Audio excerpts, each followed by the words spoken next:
Hi friends, welcome to my channel Devan Badri. Lychee ఇది ఒక రకమైన పండు ఫ్రెండ్స్. ఇది ఈ మధ్య ఎక్కడ పడితే అక్కడ రోడ్ల మీద పెట్టి అమ్ముతున్నారు. సర్లే ఒకసారి టేస్ట్ చేద్దామని అడిగితే కేజీ 400 అంట. వామ్మో అని కేజీ వద్దులే బాబు, పావు కేజీ ఇవ్వు అని పావు కేజీ అయితే 100 రూపీస్ ఇచ్చి తీసుకొచ్చి ఉన్నాము. టేస్ట్ అయితే తీపిగా మరియు పుల్లగా ఉంది. కొంచెం ఇది తింటుంటే నాకు మన తాటి ముంజుల్లాగా అనిపించింది.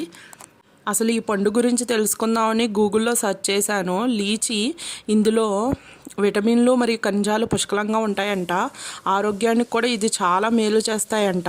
లీచీలో యాంటీ ఆక్సిడెంట్లు సమృద్ధిగా ఉంటాయంట. ఇవి చర్మం మరియు గుండెను ఆరోగ్యంగా ఉంచడంలో సహాయపడతాయంట.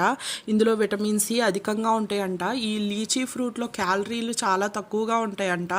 డైటింగ్ చేయాలనుకునే వాళ్ళకి ఇది చాలా ఉపయోగపడుతుందంట. చివరికి ఏమని తెలిసిందంటే లీచీ అనేది ఒక పోషకాల గని, సర్వరోగ నివారిణి. ఎందుకన్నానంటే ఈ లీచీ ఫ్రూట్ అనేది బీపీని, షుగర్ని కూడా చాలా కంట్రోల్ చేసిద్దంట.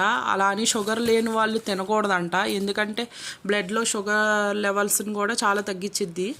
ఈ వీడియో మీకు నచ్చినట్లయితే లైక్ చేయండి, సబ్స్క్రైబ్ చేయడం మర్చిపోకండి. Thanks for watching.